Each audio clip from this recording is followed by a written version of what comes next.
Welcome, Dean Buckley, faculty, distinguished guests, family, and most of all, the class of 2021. The White Coat Ceremony is a momentous occasion. Hundreds of years ago, there were many people calling themselves doctors or healers that were little more than quacks. The white coat was donned as a symbol of the person who had scientific training, as it was associated with the lab coat of the scientist. It was a symbol of someone that people could trust. In 1993, Arnold P. Gold held the first white coat ceremony at Columbia College of Physicians and Surgeons. It marked the transition of the student from the layperson to the professional. Since then, more than 100 medical schools in the US and more than 13 countries throughout the world hold white coat ceremonies. Today's ceremony marks almost 15 years that VCU has been marking the ceremony, and I know that you will feel the meaning in today's proceedings. The white coat today is more than a symbol of learning. It is a sign of your compassion and empathy for your patients and your dedication to become the best physicians that you can be. I would like to introduce our faculty and special guests. Please stand as I call your name. First, there's Dean Peter F. Buckley, Dean of our medical school and Executive Vice President for Medical Affairs.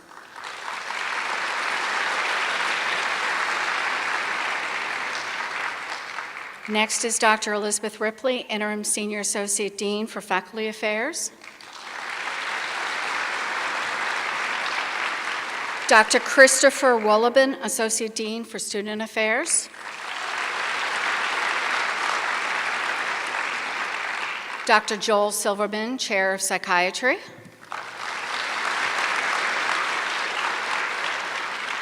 Dr. Ann Fulcher, Chair of our Department of Radiology.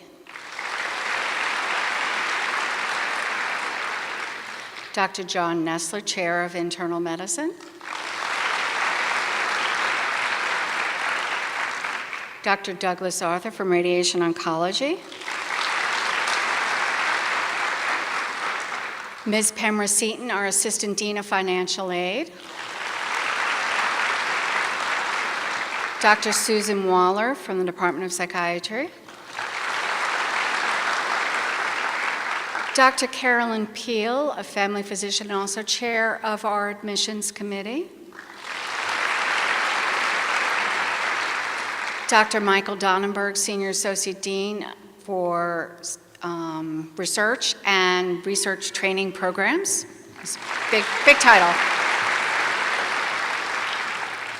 I'm going to skip over some of the special guests and get back to you all. We also have Dr. Tony Cusel from Family Medicine and Population Health, the chair of that department. We have Dr. Bruce Rubin, the chair of the Department of Pediatrics. Dr. Kimberly Sanford from the Department of Pathology. Dr. Enrique Gersten, who is the longest standing faculty member for the Department of Pathology and actually the School of Medicine.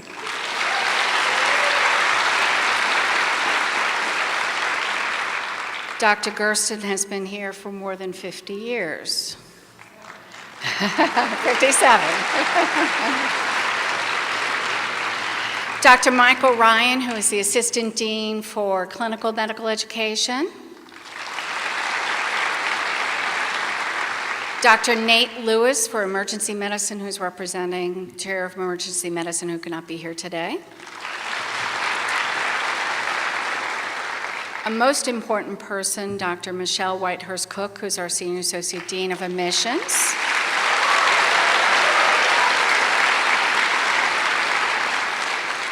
Dr. Donna Jackson and Dr. Keith Baker, who are both Assistant Deans of Admissions.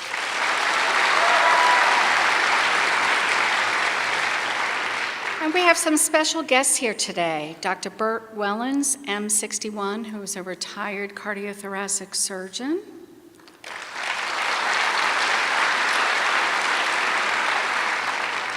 Dr. Wyatt Beasley, also M61, who's a retired surgeon and was a former chair of the admissions committee.